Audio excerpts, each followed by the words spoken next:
O mundo cristão era centrado na Europa, não é isso? E era praticamente, na prática, era uma teocracia, porque a vida era controlada, medida e pelo cristianismo católico, pelo catolicismo, né? E as igrejas, por exemplo, os edifícios das igrejas tinham que ser mais altos do que a cidade inteira. As torres eram isso. Era o edifício maior, o edifício dominava. E as torres tinham sino, porque o sino era o controle do dia a dia. Tocava de manhã, que era até a hora de rezar de manhã, tocava meio-dia, tocava de noite. E também anunciava que morria alguém importante, o sino anunciava, tinha um toque de finados, você tinha um toque de alegria nas grandes festas, nas grandes datas. Então o sino, ele dava era o controle do dia a dia, não é? Os sinos, eles surgem nos mosteiros, né? Lá pelo século V, depois para as catedrais, as paróquias, mas os mosteiros são uma realidade sempre presente. Não só o sino da igreja em si, do sino da torre, do campanário, mas o sino interno. Para a gente é muito importante o sino interno também. É uma das funções que São Bento coloca na regra, o sineiro. Então a gente tem um irmão responsável só pelo sino, que é o despertar. O nosso despertar é com o sino. Não o sino da torre, o sino da igreja, mas o sino do claustro. Despertar, alguma reunião, algum evento, o sino toca 10 minutos antes, né? E o sino da torre para as missas e para os ofícios, né? A gente reza a liturgia das horas, várias vezes ao dia a gente está na igreja rezando, então é sempre antecedido pelo toque dos sinos. O nosso carrilhão são 4 sinos, né? Desde o menor até o maior, e realmente cada um tem um nome. O menor é Ave Maria, depois o São Gerardo, o São Pedro e o São Bento, que é o maior. Vou tocar, viu? Vai tocar? Vai tocar. Então, como eu falei, Ave Maria, São Gerardo, São Pedro, São Bento. Eu vou ligar o São Pedro, porque está demorando 5 minutos. Então eu vou 4 minutos. Então eu vou ligar ele agora e vai demorar uns 4 minutos para tocar. Aí antes de tocar, eu vou ligar o São Gerardo, que é menor, que é mais bonito, começando do menor. Vai tocar o São Gerardo, depois o São Pedro, por último o São Bento. O Ave Maria, infelizmente, não está tocando. E nós ainda tem outro, que é o toque do ângulo. Que o ângulo não é um sino, é apenas um martelo que bate no sino. né, que é o que seria para tocar no meu dia, mas eu nunca vi ele tocando. Já tem muito tempo que ele está quebrado. Eu já ligo, eu vou ligar. Som geral, fica aqui. Esse é o som todo que está tocando. Liga o som geral, tá vendo? Começou a tocar, e vou ligar o som. O som não está ligando aqui, ó. Vou ter que segurar.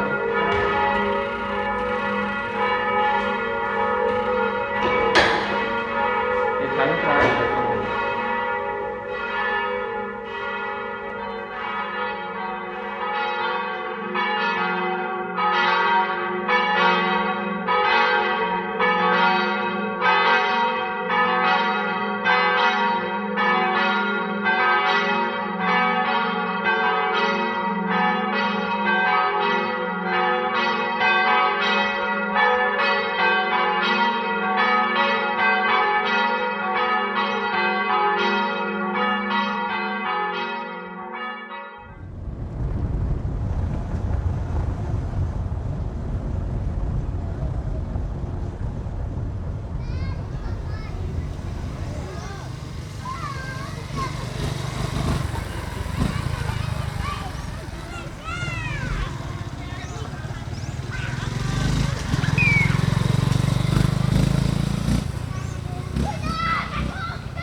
Esses edifícios, eles hoje já não conseguem mais fazer, ter uma presença marcante enquanto edificação na cidade, porque já não são mais os edifícios mais altos, a cidade já não tem mais o silêncio que tinha antes, né? Então eles tocam mais por tradição. E aqui em Olinda a gente ainda ouve, né? A gente ouve os sinos e sabe distinguir, é da Sé, é do São Bento. E eles tocam mais, quer dizer, a gente recebe mais esse toque do sino como uma coisa tradicional, cultural, folclórico, bonito, estético. Tem mais, pra gente que ouve, pra mim é mais uma função estética de compor, de ainda compor o cenário, a cenografia de uma cidade que é antiga, que é preservada, que vem desde tal, e eles... Mas não tem mais a função que tinha antes. Eles cumprem a função que cumpriam antes, mas para a sociedade eles não têm mais essa... Ninguém nem percebe mais eles, a não ser se o senhor mora aqui em Olinda.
Minha relação com o sino, eu cresci escutando somente uma pessoa tocar aqui nessa igreja, né, que é a Igreja do Rosário, que foi Tio Nuna, né? Tio Nuna tinha um jeito bem peculiar de tocar, peculiar e único. Então, hoje em dia, o que eu me lembro do batido, do compasso, do ritmo que ele tocava, depois eu reproduzi, né? E aí eu me lembro o compasso, que primeiro tocavam-se esses dois sinos, os sinos mais agudos, e depois começava o compasso com grave.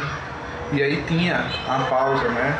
Primeiro a gente tocava, tanto é que os dois tocam simultaneamente, que a gente amarrava uma corda, justamente para os dois, porque uma segurava com a mão esquerda, outra corda segurava com a mão direita, e um somente para esse sino grave. E aí primeiro tocava para chamar, que seriam esses dois sinos, que seriam plim, plim, plim, plim, plim, plim, plim, plim, plim, plim, plim, plim, entendeu? Então você gradativamente, né? Seria mais ou menos assim. E aí esse toque eu me lembro que eu escutava sempre onde eu estivesse, em casa ou estudando. Às vezes eu subia aqui para a torre para estudar, né, porque a gente tinha acesso livre à igreja, então eu subia na torre para estudar matemática, física, que na época eu fazia eletrônica no Cefet. E aí eu me lembro que onde eu estivesse eu escutava. Se fosse esse compasso, eu sabia quem estava tocando. Às vezes que o Tio Nuna estava doente, basicamente, quando ele tem problema de muito cansaço, e aí tinha dias, sábados, que ele não vinha para missa. E aí ele ficava a semana toda depressivo e com raiva porque não veio para missa, não tocou o sino, não abriu a igreja. E aí eu me lembro que o ritmo não era o mesmo, era diferente. Mesmo se eu não estivesse longe, né, eu sabia que o ritmo era diferente, eu sabia quem estava tocando. Quer dizer, eu sabia quem não estava tocando, né? Quem não estava tocando era Tio Nuna, porque o ritmo dele, basicamente, era esse. E até hoje eu tenho na memória esse ritmo. E é esse ritmo que eu reproduzo, até hoje. Aqui, nessa torre, nessa Igreja do Rosário. Bom, eu não tenho a memória de tocar o sino, eu nunca toquei o sino. Mas eu tinha a memória das discussões que a gente fazia sempre nos corredores, porque a gente era criança, então a relação da gente com o sagrado era a missa, né, que chegava dia de sábado, todos os primos tinham que vir para a missa, e muitas vezes a gente também fazia parte dessa manutenção, dessa limpeza da igreja, e que muitas vezes incluía também a torre sineira. E que muitas vezes, assim, além da limpeza, que também não era o nosso forte, porque éramos crianças e adolescentes, a gente vinha aqui mesmo com o nosso primo Aristóteles fazer excursão mesmo, conhecer o sino. Então, na verdade, isso já foi sendo um repasse, né, de conhecer cada local da igreja, uma descoberta que eles já tiveram, e depois eles foram, assim, apresentando pra gente. E depois a gente já foi, assim, introduzido mesmo para a organização, não administrativa, mas a organização de zeladoria mesmo, da própria igreja, né? Eu também, assim, me lembro que durante a missa, durante o ciclo de festa do Rosário, que outras pessoas já diziam que a festa no Rosário durava 31 dias, o próprio Gilvan da Sé, e assim, na minha geração, a festa do Rosário já durava de 7 dias, depois é um tríduo, né, de 4 a 7, e aí o sino toca no dia da festa, às 5 da manhã, ao meio-dia, e depois à noite, às 6 horas, como já é o habitual, né, para a chamada da missa. E depois às 6h30, que é para a missa de celebração do dia do Rosário. Então, assim, no dia da festa é fogos, é sino, 5 horas da manhã, era fogos, sino, meio-dia, e fogos e sino às 6 horas da noite. Também.